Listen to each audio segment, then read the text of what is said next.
in case I need Oh, it. I just had my light burn screen right in the middle of the way.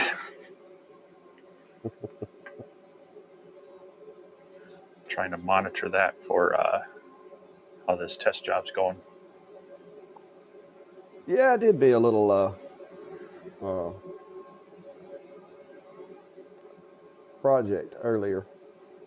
I've been watching some videos, and it got me to thinking. So I did a little quick file and burned some wood. If I can get this GoPro to work. Well, hello everybody. I see 7 folks is in here. Maybe we'll have a few tonight. It's not quite as cool out here as it's been being. Yeah, it's not so much the cold that gets me in the winter, it's the lack of sunlight. Well, go outside. Wait, it's dark. It's still dark. Give me more sunlight. Yeah. But hello, Chicago. Chilly Tucson. Hello, Michael. What constitutes chilly in Tucson this time of year? They say it gets pretty cool up there at night. Yeah. Yep. That's what I hear.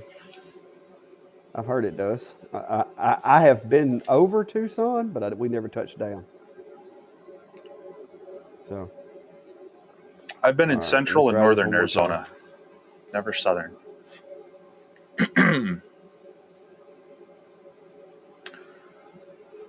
Oh, he says they got down to 31 this morning. Okay, I'll give you that is chilly for Tucson, Arizona. Yep. I will concur. That's chilly for here. I don't like it when it gets that cold either.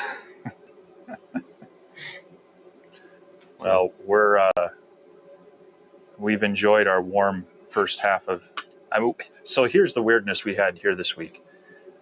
I had a notification on my phone earlier in the week warning me of passing thunderstorms, and the radar was all green. Now, for early January, that really is concerning here in Minnesota.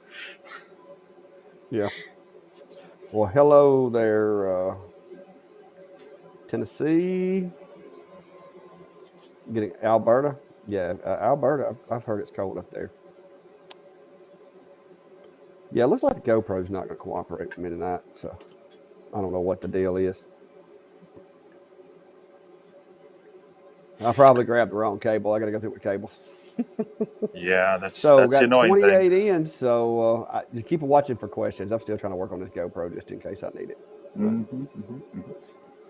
Oh, but yeah. See, I made me a cool little toy today. Right there. It's a push stick. That's right. It's a 3/4 inch. It's a 3/4 inch thick laser cut push stick. There you go. All right. I don't guess that camera's going to work with me. I'm going to have to just let it be for a little bit. West Alabama, rainy and 40s. Yeah, it's a little nippy over here, West Alabama. I'm not far from you. Oh, there you go, Steve. There's your question. They're getting personal. There's a question. What is my day job? So I am Director of IT Services and CIO for community college here in southern Minnesota. And I've worked at the college for over 20 years and still enjoy it, although it's completely changed from what I thought I was going to do when I went to school for information technology, but such is life. Hey, we had a mouse in the Clack shack the other day, guys. I thought I was seeing things because I came in and I saw a little black streak across the floor, and I haven't seen a mouse in here in years. And I had to run to the hardware store. I came back and Callie had the mouse and she delivered it to me right outside the door as I was coming back. So just go ahead and mark that down as a win for the cats. Yeah, he's just a nerd, guys. He gets paid to be a nerd. That's true. That is true. He said, so this is your side hustle? Yeah, yeah. This is still very much a side hustle. So Yeah, it takes a while to spin it up into something that you can depend on, especially if you're like me and you both. I mean, our jobs actually has retirement and stuff like that, and it's hard to walk away from those things until you until you can get that check coming. Because I am within 5 years of being able to stay at home and get paid. So yeah, I think so you have to. I think you have to be a little bit of a nerd to play with lasers, guys. That's just my opinion. If you're not, you end up lost. All Cindy right. has a question there about the 20 watt. Yeah, just spotted it. There you go. 20 watt on the non-watt Pro. A loud pop. I haven't had a problem, I don't have the 20 watt non-pro. Um, I don't know what piece she's talking about. so The loose Cindy, is piece it that you actually popped out. you do you keep hearing a loud pop? Is it like consistent? Uh, I think I the see one what thing I she's can saying. She's saying that the loose piece of the burn popped out. It's probably micro explosions. possibly, Yeah, because it says the yeah, loose piece actually popped out. So I think she means the work piece popped out. well, if it's not that, I was going to suggest try setting up a job and running it with your laser power at 0, which would tell you if it's more of a mechanical thing that's going on. But if it's a piece, I mean, it could be, that extra module on their standard one does put a little extra. Um, it puts a little bit extra weight on the gantry and such, so those stepper motors and those belts do have to work a little bit harder. If one of them is loose, or if that timing rod between the two sides is, sometimes those set screws aren't quite tight all the way. It could be something around there that is has loosened up, and so I would start checking with your two side belts and that bar that goes across. Make sure that everything is still intact and tight there. Um, but yeah, if you can Yeah, run it with set your job to no power, that would help you try to identify more of the mechanical without the laser firing. yeah. She says yes. That is what I mean. I don't know if she's talking to me or she's talking to you. So I'm a little confused. But I will say this: if your honeycomb gets too dirty, or if you have too much of those gases getting trapped in your honeycomb, that the gases that come off of that wood, if there's a little spark, sometimes you'll get like a little miniature explosion. And with my way my downdraft table works, usually they're inside that chamber that's below it, and some of them can be pretty violent. But I don't know if that's what she's talking about, or she's talking about like a piece of her laser came off. But yeah, it probably just needs a really good cleaning and get that sap out of there. If that's what you're talking about, it sounds like firecrackers going off underneath it, or it could just simply be a piece of wood that had tension in it. Okay, I think maybe I was right. Maybe that is Yeah, what it is. yeah, and the other thing too is, if you don't have enough of an air gap underneath your honeycomb table, that's going to trap those gases too, even if it is clean. And a 20 watt is going to be more likely to set it off. So make sure you got it raised up just a little bit. Make sure you've got some air going on underneath there, and and hopefully that'll help exhaust those gases out so they don't get trapped in there. So Yep. Yeah, mine. First time I heard that, I think it was with the 20 watt. I don't think I had that issue with the 10. And then right after I got the 20, I started having it. But then I changed my ventilation at my box and got rid of it. All right, here we go, sure. Vintauris. There's your one.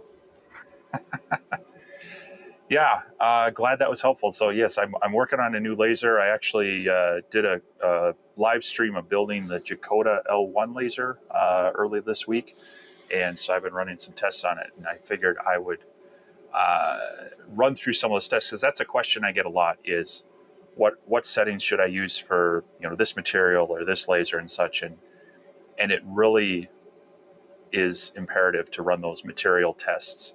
on any new material or even a new laser to really dial it in. So I did a quick video. I dropped it just before this live stream on using that tool in Lightburn. So hopefully it helps out and helps.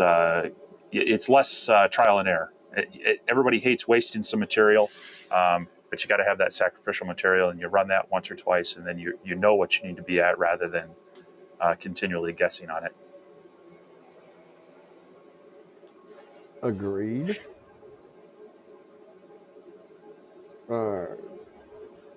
Wetwood. You're welcome there, Cindy. Like I said, can't make any guarantees. It's kind of hard for us to diagnose it without seeing it, but that's what it's either like Steve said, it's either going to be a mechanical issue, but if it sounds like it's coming below the laser, it's probably going to be those gases detonating on you.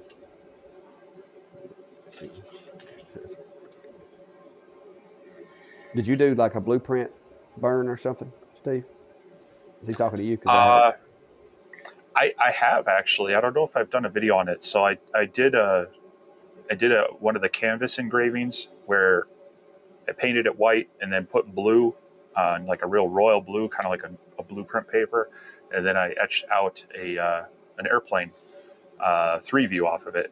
I need to get back to playing around with that canvas, and I know you've done some as well, to really play around with a couple of different ways. I want to do some things on that. But yeah, it can be fun. But definitely when you do that layered painting, a test burn will help you as well. But then you got to make sure you're consistently applying your paint the same way.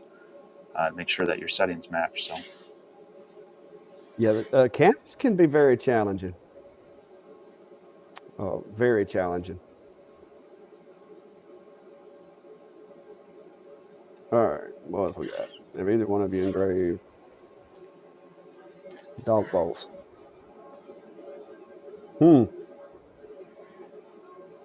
Can't say I've done that one. I would think as long as they're stainless steel, it wouldn't be a problem. You would definitely, unless you could find one that you could put without putting into the rotary, you'd have to create a jig or something for that. What are your thoughts, Steve? I gotta get a battery from GoPro. Yeah. You could, depending on the type of dog bowl, you could try to make a jig, but that, or if you have the chuck rotary like the RA2 and it has big enough chucks, or you can 3D print some. Also, Ortura just came out with their own chuck rotary as well, with a couple of neat features that look interesting. As long as that could grab the inside or the outside, it would help. Otherwise, you'd have to keep it small and put it stationary and just do it in a smaller spot. But those are often multiple, it's round and it's also usually tapered, so that adds kind of an extra complexity to it. You could try engraving the bottom of it, but I'm guessing you're wanting to engrave the side with the name and such. Yeah, that'd be kind of hard to see, Steve. Yeah. That's how it's like the cat. You engrave the bottom of the cat's food bowl and says, now it's really empty, instead of them complaining when they've had 3 pieces and think it's empty. Yeah. Cutting 3/16 plywood in the first sheet. The pattern cut perfectly. The second sheet with that burn. You want to take that, Steve, or you want me to answer it? I know you know it as well as I do. A couple different things could be going on. Luan plywood can be hit or miss depending on the layers and the glue that's in there. So that can be an issue. Secondly, the plywood can be very smoky. So if you've got residue that's on either your focus lens, or if you've got a cover lens on a lot of them, that may have gotten a lot of soot on there, and then that's reduced the power of your laser. So first thing I would do is just get some pure alcohol, like 99% isopropyl alcohol, get it on a small swab, clean out that lens, see if that does it. Secondly, I would, as your testing material, it's good to actually, if you're having problems like that, try to cut some with whatever saw you got. Take a look at it, see if you can see some extra gaps or extra chunks of glue. That's going to give you a little insight to the material you're using as well. And then when you find a good one, talk to your store and your distributor and say, hey, I want a lot of this. So Yeah, I'll say because I use a lot of the Luan. If there's a knot or if there's a crack that they patched with that, I don't know what they use to patch that stuff with. It's not going to burn as good as the rest of the wood. I did go this weekend and picked up a bunch of different materials. I've got some. I bought some 1/4 inch birch because I hear everybody talking about they can't cut 1/4 inch birch. So I've got some 1/4 inch birch over there, and I've got a few other projects that I'm gonna be doing this week sometime if I get a chance. So I got some glass, pepper shakers, salt shakers, tile. I got some more slate. I just grabbed me some things that I could have some projects to play around with. Okay, what was he saying here? I just saw my name. Oh, well, thanks. I appreciate you. That's what me and Steve, like I said, guys. That's. I mean, we both enjoy doing this, and it is fun, and I like making things. Like I said, just made myself a little push stick out of some scrap wood earlier, because I keep finding ways that the laser uh, can help me around the shop do other things other than just engraving and making cute stuff. Uh, but like the channels, subscribe, do whatever you can because that does help us gain a little momentum. It helps like when I go to buy a bunch of materials to do videos with or whatever. It kind of helps justify that because if I'm making a video for 3 people, it's really not worth it to spend $40 on materials. Yeah, that's a good question, Steve. Since you brought that up. It does come with 2 adapter cables that I've seen that should help you adapt to your various lasers. So there again, you just kind of got to have to look at the pinout, look at the adapters.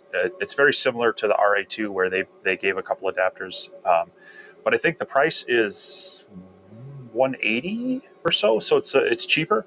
One of the nice things I saw on it is that you can actually rotate it on end rather than having to unbolt it and flip it around. And so it looks like a lot easier to convert it around to the different configurations. So I don't know. We'll see. I like my RA2. I don't use it a ton, but if I had the opportunity to test that one out, I can see where I'd really like that one. Just from the lack of having to swap around. I will say from this because I got the LM3 and the X tool. The plug on the O'Toole is different than the plug on the X tool, but now I bought a Diwali that has a bunch of different cables that came with it, and the Comgrow that had several cables that came with it. And you can play musical cables and make it work, but if you use the wrong cables, it'll go backwards. So you got to make sure you use the right cable. Yeah, and so that's where O'Toole gives you the two adapters. There's like an A and a B one, so it goes from their funky plug to more of a typical 4-pin plug. I guess that's for you and your blueprints or whatever that you do. Yeah, patent drawings are fun to play with, and as a matter of fact, they are not copyright, so they're public domain. They're just a little tricky to search through, but yeah, if you do a search for patent drawing illustrations or whatever, you can find a lot of really cool artwork to be able to engrave, and you don't have to worry about licensing and such on there. I gotta double check this.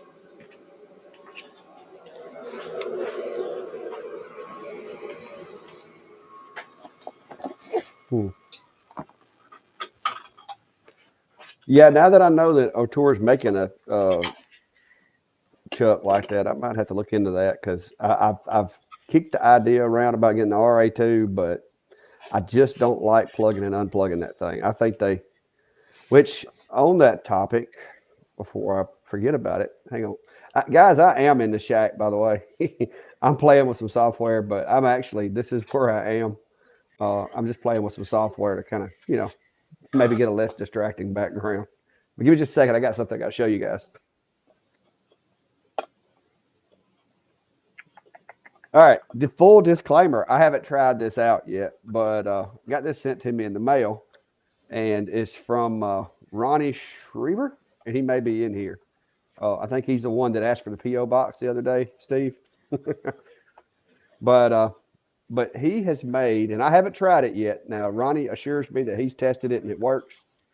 But Ronnie has created let me get it out of here. He bubble wrapped it really good. He doesn't trust the postal workers, I guess. But he's created this little guy, and Mm. it's for the X tool. And of course, he sends you some, little strip adhesive to use to put it on there. And knowing me, I'll wind up, making a box for it or something too. But it comes with these two cables, and then basically this allows you to plug one cable into this board and into the machine, and then you have these other plugs that you can plug your rotary into, and you just flip the switch to avoid having to plug and unplug directly into that motherboard. So I think it's a good idea. I haven't tested it yet. I've been busy doing other stuff, and I hadn't really, to be honest with you, I got to break my machine down and put a rotary on it. But I'm looking forward to trying it. I don't know if, like I said, I know his name, and if he's in here, he could probably tell you about it. But it's Ronnie Schreiber, and apparently he's from, I'm guessing that's Michigan. MI is Michigan, right, guys? Oh, my teachers would be doing backflips right now. But I think I'm right. But anyway, it looks like an interesting build. He definitely is gonna. It's more. It qualifies as a practical creation. So I'm looking forward to trying it. I just haven't had a chance yet. I brought it out here and tried talking to my brother and to let me make a couple tumblers for him, and he didn't want them. So we built stove covers instead. And as soon as I can get around to putting the rotary on the X tool, I'm probably going to use it on the 10 watt because that's what I normally do my tumblers with. But I'll do a video and let you guys know how it works out because he sent me that, just want me to try it out. And like I said, it sounds like something that would come in handy for a lot of people. So just throwing that out there for you. Dottie, what's Dottie got there?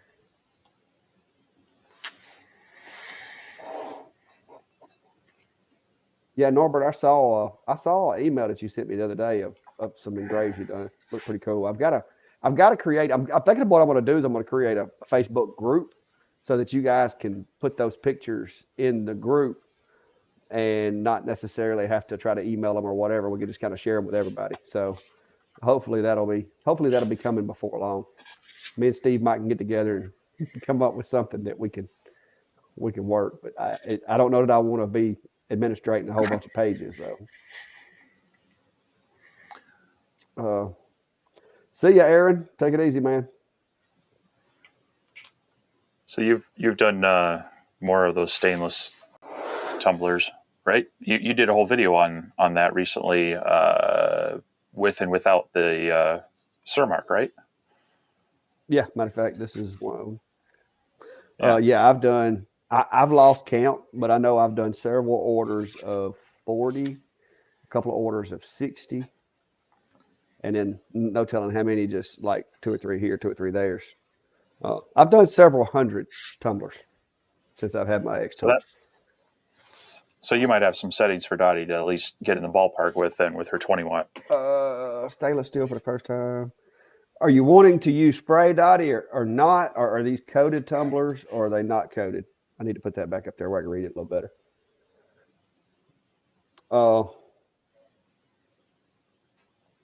If they're coated, I will tell you, I've got multiple videos on coated tumblers. I do it with a 10 watt typically. The 20, I haven't, like I said, I usually use my 10 on tumblers. But on the 20, I would say probably 100% output. I would probably start at about maybe 90 speed. You could probably get away with 100 on black. Surmark, well, if you're using Surmark, let me see what my settings are here. Well, hang on. I'm going to have to go over to my other machine. Let me see if I've done Surmark with a 20. Let me check my list here. 20 watt power.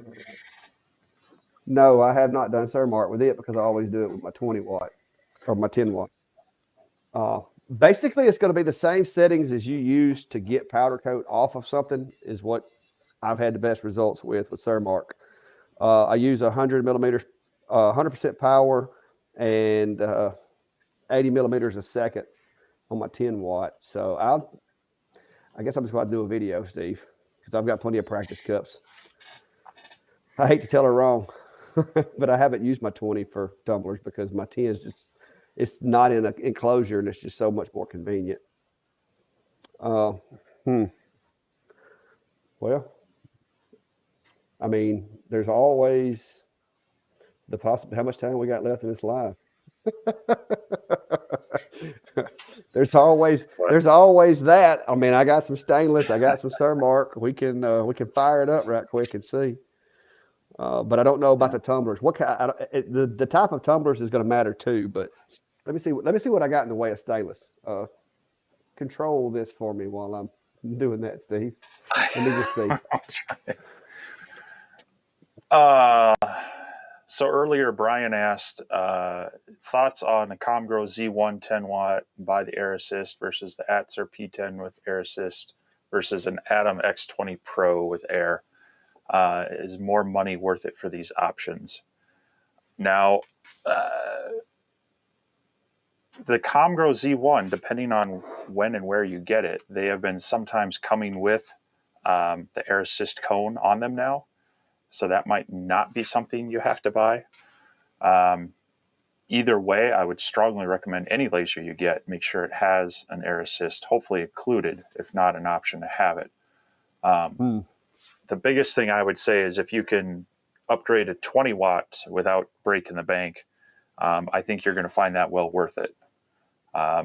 10 watts can do a lot. They can definitely cut through a fair amount of material, but the 20 watts definitely do make a big difference in your speed and the consistency of those cuts, and maybe a little bit more thickness, not always.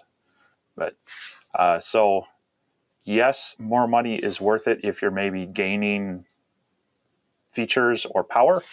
But if all other things are consistent, I would definitely go with whatever the best deal is, / whatever one you feel you're going to get the best support on.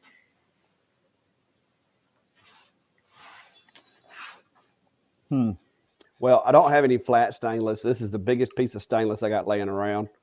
And I don't know that it's even the right grade stainless.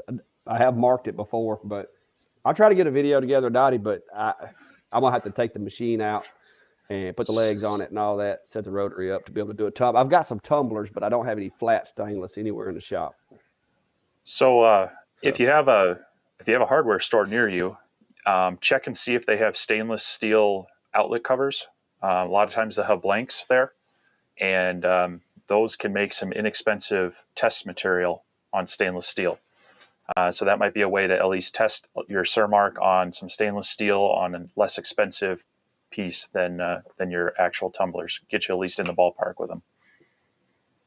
Trying to think about what I might have around here that's stainless. Everything I found is aluminum, so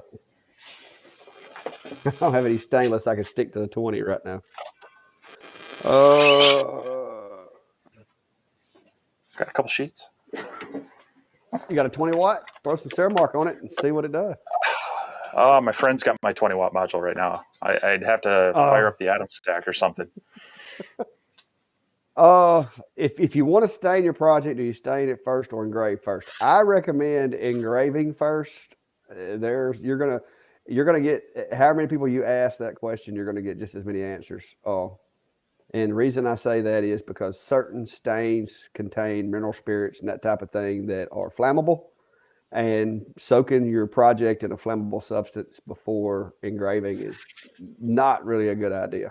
Now, if you stain it like 2 weeks before, you'll probably be okay. But either way, if you stain it before or after, if you stain it before, when you engrave it, there's a chance that the wood's going to be lighter in the engrave than it is on the stain. So I always do the engrave first, then stain, which I don't do very many already finished products unless it's something somebody brings me. But normally I sand those down to start over anyway, unless it's like a gun stock, and then I try to avoid sanding that down because that can get tricky. Yeah, you also have to consider your cleanup after the engrave. If it's already stained, you have fewer options. Yeah. So, not to mention the fumes and the sticky mess that could get on your laser head. Mm-hmm. So I would go with burn first, then stain. my opinion. Yeah, Norbert mentions going to Goodwill, buy a few stainless tumblers for testing. Every so often, you can find them cheap, like $5 or $7 at Harbor Freight. If you got one near you, they've got stainless steel tumblers as well. I've picked up a few of those for test subjects and such. So Yeah, this you can also. This was actually a oops. Well, hang on. This one was actually a oops here, and I sanded it down. And if you have if you have to make you a little chuck kind of to put them on, and you can put them on your DeWalt drill and spin them with some sandpaper, and they sand out really nicely. But I just sand them down and start over. You can do that a few times. Infrared laser. You've tried it, haven't you, Steve? I haven't tried that thing. Nope. No. The big benefit to that is if you're working with metal, it gives you a few more options to actually work on other metals. But it's a lot slower than your tip. If someone's doing a lot of metal, they're going to be working with fiber lasers generally. So as far as competing on time and price, that's going to be difficult. But they definitely, it's the right tool for the job if you're wanting to work with metal versus wood. It's not going to help you out with acrylic in any way. That's where you got to get into CO2. So.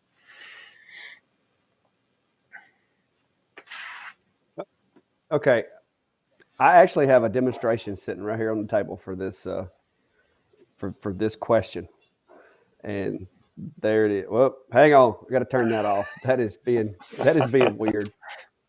All right, let me turn that off. All right, here we go. There you go. The one on the lighter colored one, that is running shop air in my 20-watt X tool.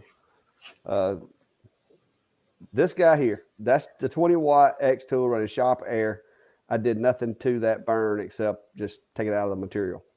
This is the Diwali on the, there we go. This is the Diwali on the Otour LM3 and the Comgrow hybrid. And you can see there's a little bit more blackening. This thing just runs standard, like compressor pressures like typically come with your laser engravers, and this one's running shop air, and I'm running I'd say probably about 6 psi, but it's a solid continual 6 psi. It's not one of those fish tank pumps. So in my opinion, you get a cleaner cut with a little bit more air pressure, but you don't want to go too high, because you go too high and it's just ridiculous to try to do leather and lighter materials. But mine has a little ball valve on there that I can adjust it with. But if you're going with a 20-watt, I'm gonna be honest with you, I don't think the air assists that were made for the 10s that everybody's still using, I don't think that's adequate. I think for the 20s you need a little more air pressure. I'm about to run me another regulator over to my other enclosure since I've upgraded that from a 10-watt to a 20. The cuts aren't as clean as I'd like them, and I think it's the air, because I've run me an extension line from the Mon port over to it, and it cuts a lot better when I put it on shop air as opposed to the pumps. And I've tried X-Tools pump, I've tried Comgrow's pump, and I've got a Diwali pump on there now. The Diwali does better, I think, but it still doesn't compare to my shop air for thick cuts. Now this is an insanely thick cut for a diode laser, but you can do it. So infrared module. Yeah, I've heard them all over the place, and it really comes down to more the airflow at the nozzle. On my CO2, I find 20 to 30 is great, but I was talking to a friend, he's picked up a Niji XL3, and that has a really tiny air hose on it. He said it's something like a 3mm hose, and he had to crank it up on his compressor to about 60 psi before he was getting just nice caramelized cuts. But that was just to push the air through that small hose. So yeah, he's looking at swapping out the air hose or something a little bit bigger, get a little more air volume through there, not so much pressure. But yeah. Well, All I know is the little gauges that are on the regulators that I bought aren't that great. I usually just do it by feel, and then I'll play with the cut. I'll set me up like a bunch of little circles, and I'll just sit there and turn the regulator up, turn it up, and turn it up, and kind of keep track of how many clicks I went. And then when I find the sweet spot, I push that regulator in and lock it. So I really can't tell you what I'm running, but it's less than 10 psi because it's not registered 10 on the scale. But I'm running that 1/4 inch snap together hose also. Mark, water straight. I'm getting behind. So, Brian, yeah, 30 liters per minute is usually considered kind of your baseline. When you get into some of the 20 watts, I see them preferring closer to 60 liters per minute. So, I would say that's probably the minimum you would want to go. Well, hello there, Hitlock. I'm probably butchering that name. But yeah, like I said, air to me, I think the air assist depends a lot on how thick you're cutting. I don't think you need as much when you're just barely cutting thinner material, except to keep those nice clean edges. Like I said, I mean, I was really impressed with. I mean, this is almost a 3/4 inch burn, and there's no soot whatsoever. But now I ran full air and I cheated the focus down like 3 millimeters. But air assist is a game changer. And people ask me all the time, is it really necessary? And I'm like, in my opinion, yes. I know not everybody believes in it. And I didn't, to be honest with you, until I got one, and then I was sold. You have a lot less issues with fire too. Mm-hmm. All right. Everybody's getting quiet. It's only 37 minutes in. All right, Steve, sing for us or something. Sing? No, not going to sing. Oh, why not, guy? So I can't believe, Steve, I sat here for 10 minutes with my meal in the background like this, and not the first person noticed it. See, that's my sawmill, guys. That's up on the hill. That's where all my specialty wood comes from. But yeah, I can't believe nobody noticed that. Yeah, Norbert, air assist. I think that's one reason my machines have lasted as long as they have, and I think Steve would second that. It does keep the machines a lot cleaner, which I need to spend the day cleaning mine. And a lot of people are asking about how to clean this Comgrow 20 watts. So I guess I'm gonna bite the bullet and disassemble it and try to do a video on it on how I clean it. May not be the manufacturer approved, but it's how I'll do it. All right, what we got there? I'll let you answer that one, Steve. I'm not familiar with granite.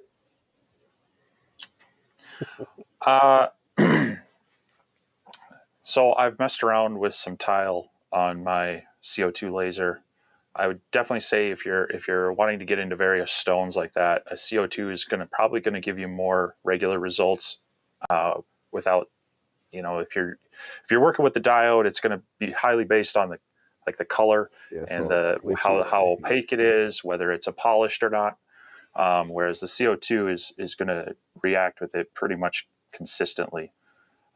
So as far as a lower budget, that's going to depend on the size project you're wanting to work with, because the CO2s get kind of expensive pretty fast to get to a larger size, whereas the diodes, you have an open frame, they got a little bit bigger platform to start with. But yes, it's possible. You can engrave a lot of stone with a diode laser as long as it's more opaque and a darker color. But if you're going to get into the lighter colors, or if they're more of a polished stone, anything reflective is going to be giving you some issues with those. So, it's going to come down to size at that point with CO2 and what your budget is. When I started getting into lasers 7-8 years ago, I was looking at just the small K40s and realized that wasn't going to be big enough and it needed a lot of upgrades. So then I jumped up to I think it was a 15 by 24 size. And I realized if I just saved up another $1,000, I could jump into that 27 by 18. And that's kind of where it put at. It was my budget and how big of a machine I could get, because there is a limit to it. You can get too big where you're introducing problems, you're not using it, but you generally don't complain that your lasers, it's more often that you're complaining that your project doesn't quite fit into it versus I've got too much space. So. Yeah, that's one thing that I would say that I would like to get me a bigger CO2 one day, but if they keep going with the diodes, I don't know. I may have to just stick with the diode if it keeps it up, because I'm really, really thinking that I may wind up spreading my 20 watt, putting the extension on my 20 watt Pro. I just don't know if I want to spend that money right now. Any issues with Windows resetting light burn? I haven't had any. Well, what Windows is running? The only thing I can think of is if it did the Windows 10 to Windows 11 upgrade, I could see that messing with files. Generally, your normal Windows updates that are just security updates and same version updates don't. But I know, and this is my IT side sneaking out on me, Microsoft liked sneaking in upgrading some people from Windows 10 to 11 without them aware of it, and that can be a headache. That can create some issues like that. So I have seen some other issues with light burn, and you even mentioned it, I think, where they kind of mucked up the tool framing option, the tool layer framing. It's still messed up on mine. Yeah. So I've seen more of where it's light burn specific with those updates, but I haven't had any issues with Windows updates on mine. But I would check to see if you had a major version upgrade on Windows, and that may have done some things. And that's just one thing. I think you were talking earlier about maybe it messed up some of your libraries. I've learned this lesson, and friends have learned this lesson. When you start gathering all that data, back it up. Use the export tools, put it out in the cloud, put it on a flash drive, do something to where you have a backup to it. It's too easy to get complacent, and then you kind of run into these issues where you've lost a lot of work. So, yeah.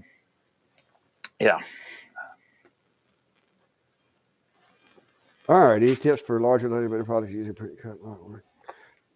Yeah. I will tell you this. It's very complicated. I just walked a buddy of mine through. He's got one of my smaller machines, and he was doing a sign that was larger. The thing that you're going to want to do is go ahead and you're going to have to establish the size of your workspace and the size of the engrave. And then basically you're going to go through there, and it's a pain. If you can avoid it, don't do it. But you're going to have to put lines on there. You're going to have to build yourself a grid with known measurements. You're going to have to begin from current location, aim that at that little point of origin that you've scribed onto your material, and then you're going to have to load the appropriate file. There is so many moving parts that I almost guarantee you're going to have some mistakes in it. I've done it a few times, and I think I'm running about a 50% effective on the first try.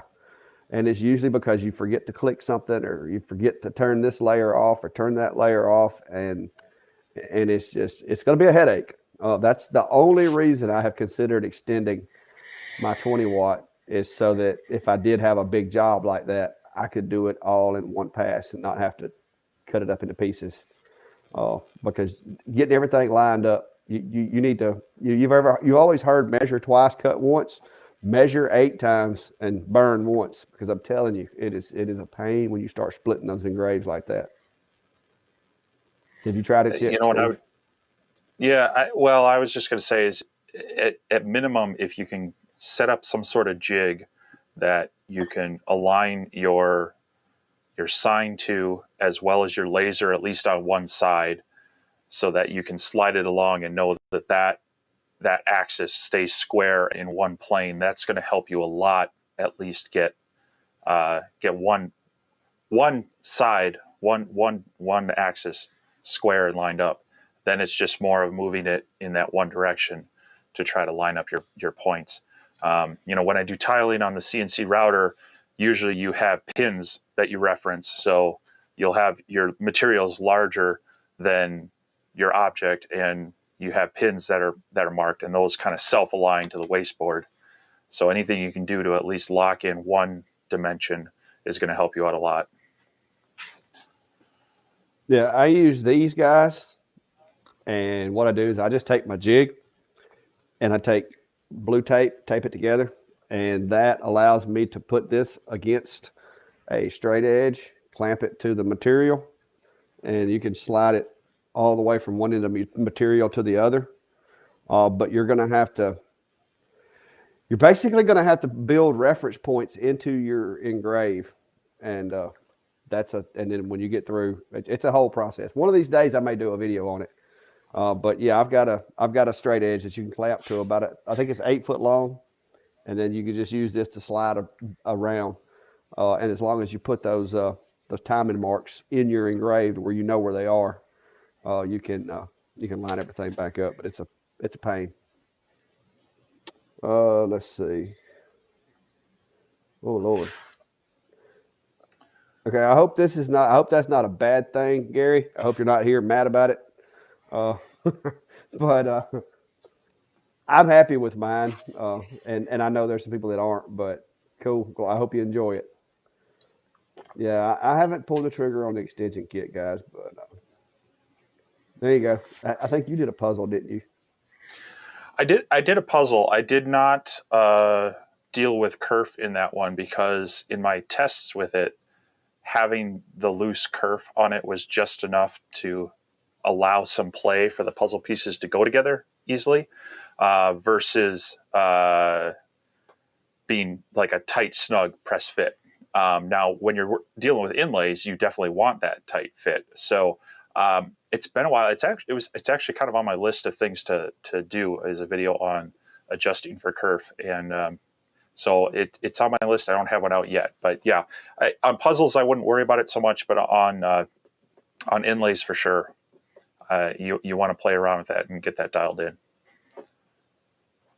All right, Wild River. I'm guessing you were doing it on grayscale, if I were guessing, because I've run my 20 watt on grayscale, and I think everybody's does that. If you try to do an image, especially if the speeds are on up there a little bit. So I've had better luck if you do it like a dithered. But the only thing I can know, all I know to tell you is check your white space scan too, and because mine does it as well. But it's not just the X tool. There you go. These are the 4 modes I recommend using and I test. And actually, that was just what I ran on this machine. Grayscale really messes with the lasers. So yeah, if you did it on that, but otherwise, yeah, like you were saying, check your white space scan if you've got gaps there and it's jumping around. The other thing to do is, you say it's your second time running it, double check your belt tensions, because you get at the higher speeds, that's where you're going to start notice those things skipping and chattering. So yeah, I think he's got a belt issue because he said his jumping teeth on him down below. So yeah, you may want to tighten your belts, because I use flood fill all the time. You shouldn't be slipping teeth doing flood fill unless you're just running insane speeds.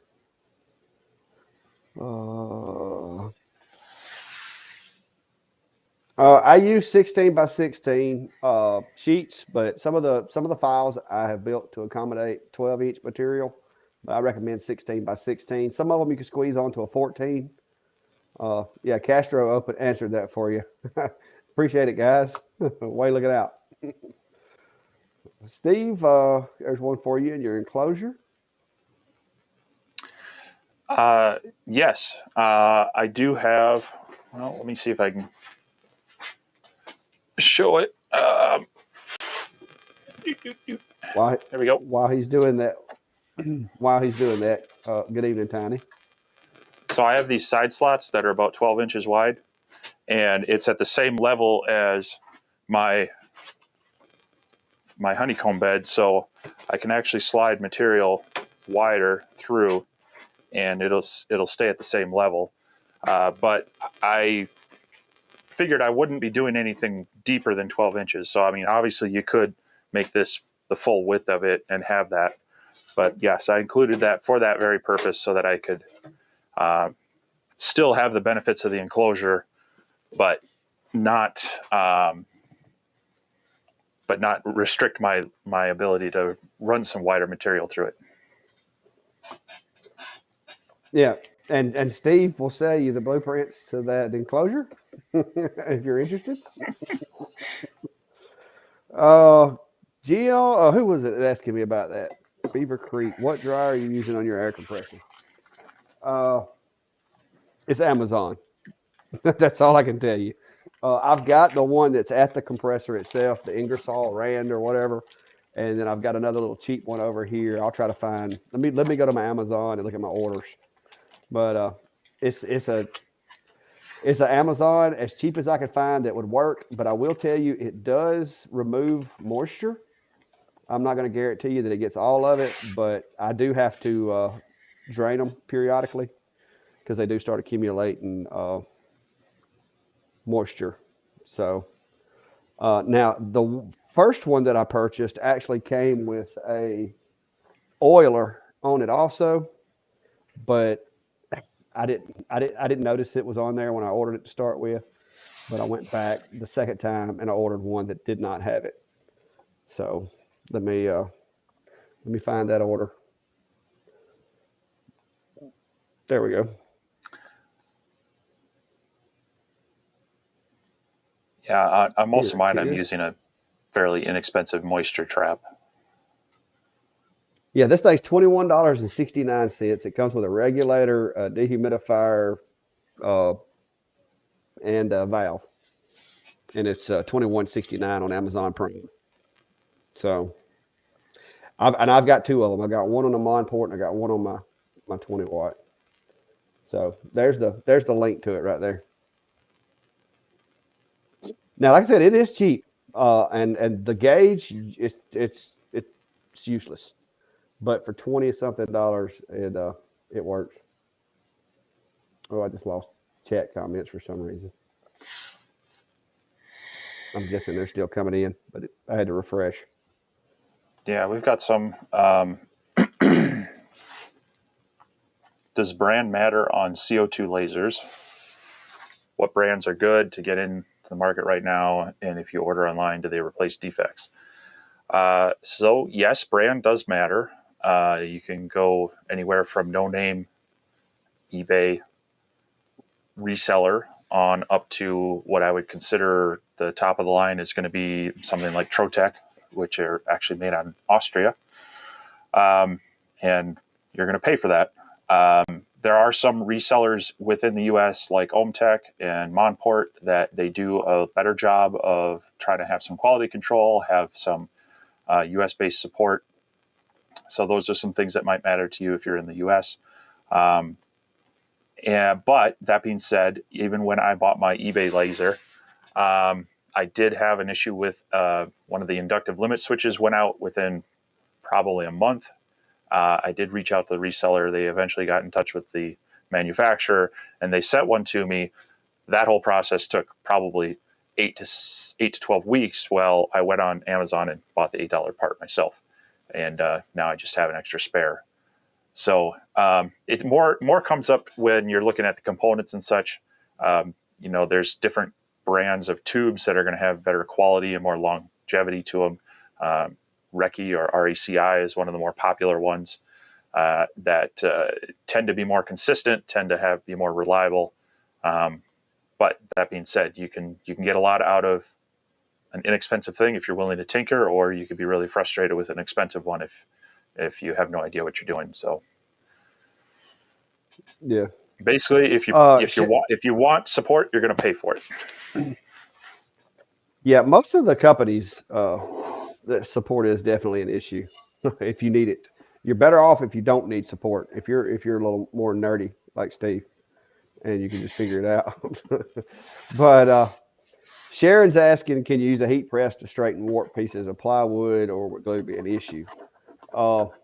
I've never had experience with a heat press, but I can tell you from a sawmill perspective and from just general wood perspective, it's going to be hard to get it out. Once it warps like that, it's going to be hard to get it out. The best thing that I could recommend for you is if you're having a problem with your wood warping like that. I don't know if you're using 12 by 12, 14 by 14, 16 by 16 sheets.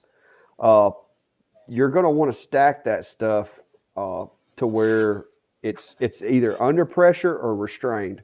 And by that I mean either stack it all like together and then take you like a piece of like 3/4 inch plywood or 3/4 inch MDF or something and put on top of it and weight it to hold pressure on it to keep the wood from being able to warp.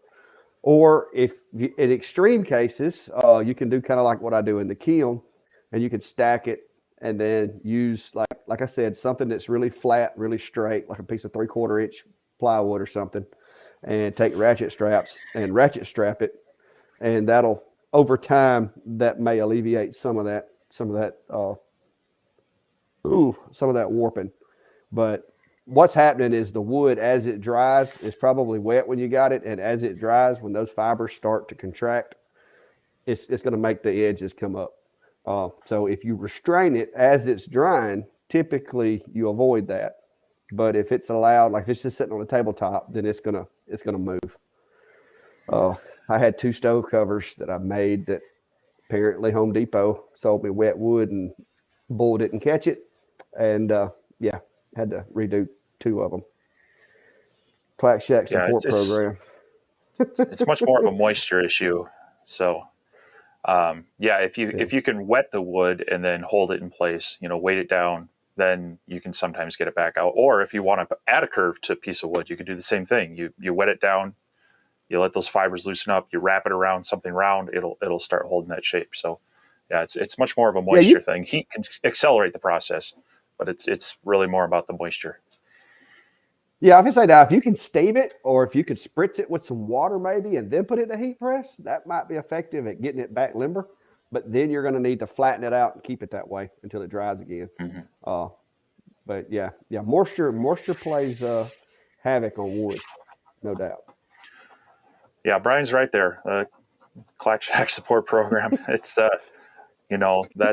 that's what a lot of us have grown up on is relying on other people in the communities, and that's one reason that we like doing this, is helping other people get over those hurdles and such. So yeah, one thing, if you're going to be doing a lot of woodworking too, let me show you.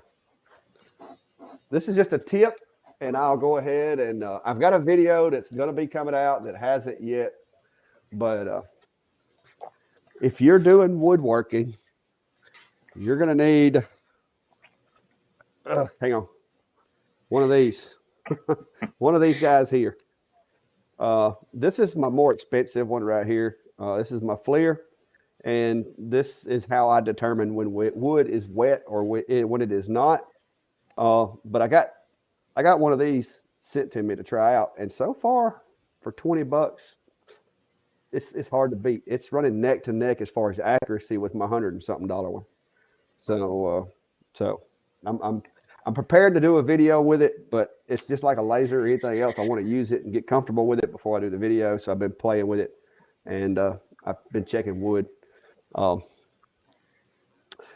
we'll just save that for the video. But yeah, get you one of those if you're going to be playing with wood a lot. It'll tell you whether it needs to be dried before you use it or whether you can go ahead and use it or not. What kind of kiln do I have? Well, I have a clactical kiln. That's the only way I know to describe that. It is built from wood off of my sawmill. I milled every piece of wood that is on it. It uses 4 brooder lamps as a means of heat, and has a dehumidifier and 2 24-inch fans inside it. So it's a beast. But I've got videos on it. Brake rotors. Wait, that's a good idea. If you have brake rotors. If you don't, you could go and buy some like weights, like exercise weights would work. Borrow them off your neighbor's car. Yeah. Under pressure here. Good evening, Super Duty Jeff, the traveling man with the really cool RV I'd like to have. You guys are great, very helpful and fun. Well, I don't know how much fun Steve is. But, I consider myself to be fun. All right, here's a video for the kiln, whoever funny. that was asking. Yeah. There's a video on my kiln if you want to click that and watch it in a minute. Just kind of save that in the tab or whatever. But that just kind of show you what it is. But I've got some other videos about, if you go through my sawmilling videos, you can see the kiln. But it's an energy hog. It is not eco-friendly. I insulated it, put 2 layers of vapor barrier in it, and it still cost me about $5 a day to run that thing. But it dries wood. I can dry oak in like 3 or 4 weeks now. Black walnut. All right, what else we got? 30 pairs. See, look. There you go. Weightlifting weights. I don't see any more questions that we missed. Anybody whose question got missed that's still sitting here. We're getting close to having to shut this down. So if we overlooked you, we're not trying to be rude. So please put your comment, question, concern, crack it, Steve, whatever you got. Just go ahead and throw it at us now. He started this, guys, just for the record. I don't remember what it was he said, but early on he got me pretty good. I think it was before we went live. He started cracking on me. So he's in a good mood tonight. So I figured I'd pick on him. You were testing your microphone and your headset, and you said, "Oh wait, now I can hear myself." And I said, "I know how painful that is." Oh yeah, that's what it was. I knew you got on me first, so I didn't want people to think, "Oh, he's picking on Steve." But no, he started it. Adam Stack XT20. Okay, hang on. Let me get this over here where I can read it a little better.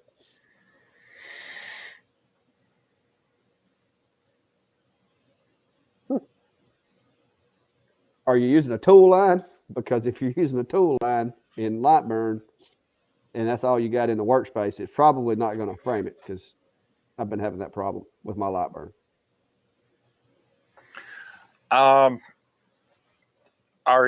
So is this the first time it starts up, and do you have multiple machines in your profile? Because I've seen that where Windows recognizes it, the machine's on, but it's on the wrong COM port, and so it's engaged, but nothing's going to it. So if you're not getting anything else from it, that's something to check. But it definitely sounds like some sort of communication issue. Yeah, if it's sporadic, that's what I would say. I don't. It's going to be you're losing connection, or something's going to sleep, or something's happening.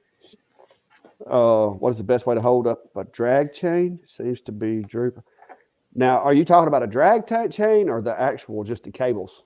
Because a drag chain is like a plastic chain that goes on there. I don't know what would be causing that. Which one? Did he say it was an Adam Stack? Yeah, he said it was an Adam Stack 20. That's what you've got, isn't it? X20?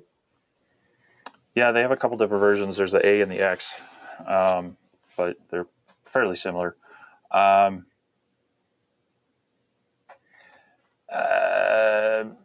Maybe check your console in Lightburn to see if it's waiting for something. I've seen it hang up there as well.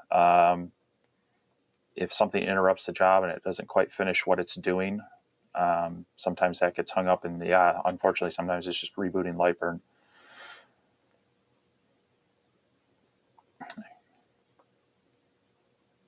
But otherwise, just make sure it's addressing the right laser. If you've got multiples, I don't know. It's one of those things. It could be a handful of things, and you got to start checking them off. If it's start console, start in 0 seconds. It sounds to me like it's trying to communicate, but it might not be. Baud rate, might be worth checking. What's that? Could it be a baud rate issue? Could the baud rate be set inappropriately? Yeah, it could be something. Timing out or something? Yeah. You did. I was going to say, did you try a different USB cable? You did say change the USB cable. So, Yeah, I would double check all the settings on the COM port as far as baud rate and such. Make sure those are up high enough, and that it's not somehow jumping between the two profiles.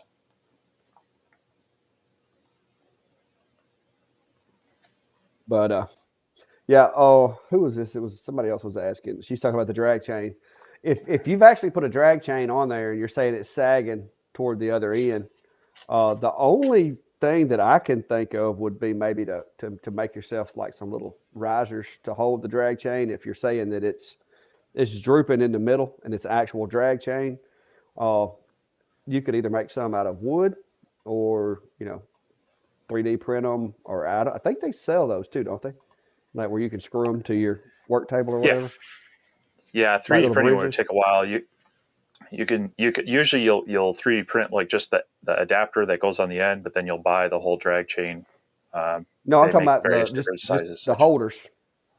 No, I'm talking about the holders to Oh, hold it up. She said it's sagging in the middle. oh yeah, yeah. Yeah, you could make little clips. Like on my CNC machine, I've used angle iron and such, so you could maybe use. I like to use those. What is it? Those 3M sticky the double sided sticky things that release. I'm drawing a blank on their name right now, but those work well to attach things that need to stay but not be 100% permanent. This guy's trying to kiss up. He said he didn't think I was 25 years old. He's just trying to score some points. Actually, yeah, I've almost got a kid 25 years old. So, but no, and unlike Steve, and I know I do crack on Steve. I'm not. I don't do IT. But many of you may know I did do computer, and I still do computer forensics, cell phone forensics, any kind of internet investigations, cell phone investigations, identity theft investigations, that type of thing. So even though I'm not quite the mega nerd that Steve is, I do have some computer skills and some computer knowledge. Most of mine, of course, is in hardware because with computer forensics, that's what you deal with a lot. Or if you're trying to, pull a black box out of a BMW and, export data from that. So you get into cables and gear. But no, I appreciate it there, Johnny. And, thumbs up for saying that I don't look 25, but you need to get your eyes checked, man. I'm sorry. But I appreciate it anyway. You got to remember they moved me into management, so obviously I'm not as good of a geek and a nerd as my staff are. They said, hey, go manage the budget. Well, that's kind of what they did with me Yeah, now. But yeah. Command strips is what I was thinking about. Although Mark said that he hasn't had as good of luck with that. Yeah, it really kind of depends on the surface and material, the environment, and such. If you really want the 3M high bond stuff, if you want it to stick and probably not move, that would work. But all depends on how worried you are about compromising any warranty you have left. this guy says he was probably programming computers before either one of us was born. If you were doing it on a tape, sir. You were doing it on a tape. Punch cards. Yeah. The old But that's very likely. Oh, ES 9000 mainframes, tapes and punch I was cards. born in 1975. So if he was doing computer programming in 75, he was working with Steve Jobs or somebody back in the early days. All right. I guess that's going to be about it, guys. We've actually ran over, but I was having such a good time. Punch paper tape. Oh yeah. Well, if you programmed on punch paper tape, yeah, that's you were one of the pioneers, sir. I found one of the ones that used the reels, the tapes, and I was like, yeah. Well, now I am a little younger than you there, Super Duty, but I don't think I qualify as youngin' yet. Not yet. But yeah, but we're gonna wrap it up, guys. I know. Well, Steve's in his basement today, so he's nice and toasty. But it's getting a little cool out here now. I hope everything was enjoyable, informative, humorous. Whatever. Uh, we try to answer questions. We try to help y'all out and do what we can. And I enjoy it. It's fun. It's kind of like hanging out with your buddies because I spend so much time out here in the shop by myself. It's good to have company every now and then. So, but I appreciate y'all coming, and I'll let Steve say his piece there as we exit. Hopefully we got to most everybody's questions. If we missed them, after we close the live, the regular comments hit the videos, and go ahead and put them in there. Both Clack and I like to follow up with those, make sure we get them, and or maybe it's something we can talk about next week as well. So appreciate you all stopping by, hanging out with us, bringing your questions and comments and computer nostalgia, and we'll see you again next week. Yeah, and if you hadn't already, guys, go ahead and hit that subscribe button for myself, Vintauris, whichever one of us you hadn't, included. And don't forget about the Facebook pages. I will be, and I think I'll talk to Steve about it, but I think that's something that we ought to do too, is create like a Facebook group for everybody to kind of get in and, y'all can show your projects off without having to send them pictures to me and me having to put them on something, because I do, believe it or not, get a lot of email, a lot of messages, and it's hard to keep up sometimes. So if you ever send me anything, don't think I'm trying to leave you out. I just busy fella here. So if we do a page, then everybody can contribute and put pictures on there and all that. I will need some of you to volunteer to help kind of manage it, because me and Steve probably don't want to have to manage it. So if that's something y'all are interested in, we'll do it. I guess there's 3 or 4 people saying they want it. So I guess we'll work on getting that done. And right. like I said, that way some of you guys can step up and help us manage it and make sure it doesn't turn into a bunch of trash in there. People just trying to pick fights or whatnot. So, but anyway, until next time, guys, hit the subscribe buttons and we'll catch you next Sunday. Good night. We'll see you.